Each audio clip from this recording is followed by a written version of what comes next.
ধর্ষকের মৃত্যুর আগে ধর্ষী তাকে মৃত্যুবরণ করতে হয়, এটা হচ্ছে আমাদের সোনার বাংলাদেশ। একজন ধর্ষকের জীবনের মূল্যটা এত বেশি যে তাকে ফাঁসির মঞ্চে দাঁড় করা যাবে না। আমরা বাংলাদেশে কয়জন ধর্ষকের নাম জানি যাকে কঠোর থেকে কঠোরতম শাস্তি দেওয়া হয়েছে, যাকে ফাঁসির মঞ্চে দাঁড় করা হয়েছে? আমরা কি আদৌ কেউ জানি? জানি না। অথচ আমরা কতগুলো যারা ধর্ষিত হয়েছে তাদের নাম জানি, অনেক বড়। এই লিস্ট আসলে অনেক বড়, বলে শেষ করা যাবে না। কুমিল্লার তনু, মাগুরার আসিয়া, 2 দিন আগেও কিশোরগঞ্জে 8ম শ্রেণীর একটি ছাত্রীকে বাসা থেকে তুলে নিয়ে ধর্ষণ করা হচ্ছে। বাবার হাতে মেয়ে ধর্ষিত হচ্ছে, ভাইয়ের হাতে বোন ধর্ষিত হচ্ছে। আমরা আসলে নিরাপত্তা কোথায়? আমার মনে হচ্ছে আমরা যেন আইয়ামে জাহিলিয়া যুগে চলে গিয়েছি। মাঝে মধ্যে মনে হয় এর থেকেও খারাপ সময় আছি আমরা, কারণ ওই যুগে মেয়েরা অ্যাটলিস্ট সম্মান নিয়ে মৃত্যুবরণ করতে পারতো। জন্মের পরপর জ্যান্ত মাটিতে পুঁতে দেওয়া হতো, আর আমাদের ধর্ষণ করে নির্মমভাবে তারপর মৃত্যুবরণ করতে হচ্ছে।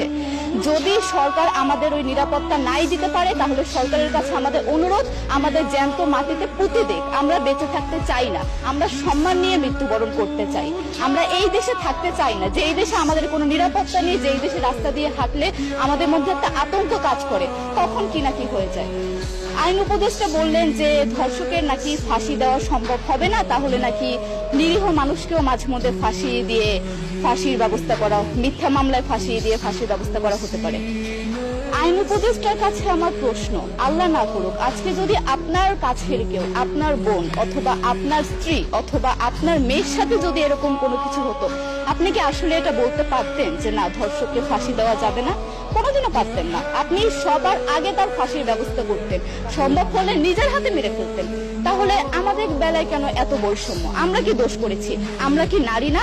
আমরাও তো কারো বোন, আমরাও তো কোনো বাবার সন্তান, আমাদেরও তো বেঁচে থাকার অধিকার আছে, তাই না? কিছু হলে মেয়েদের পোশাকের দোষ দেওয়া হয়। আমার কাছে প্রশ্ন, একটা 8 বছরের শিশুর মধ্যে এরকম কি থাকতে পারে যেটা একটা পুরুষকে অ্যাট্রাক্ট করবে, যেটা একটা পুরুষকে সিরিয়াস করবে? সেরকম হলে আসলে ধর্ষণ করা হতো সবসময় প্রাপ্তবয়স্ক মহিলাকে। কিন্তু আমরা আসলে পরিসংখ্যান গবেষণা করলে দেখতে পারি যে ধর্ষক সবচেয়ে বেশি করা হচ্ছে শিশুদেরকে, কিশোরীদের সবচেয়ে বেশি ধর্ষণ করা হচ্ছে।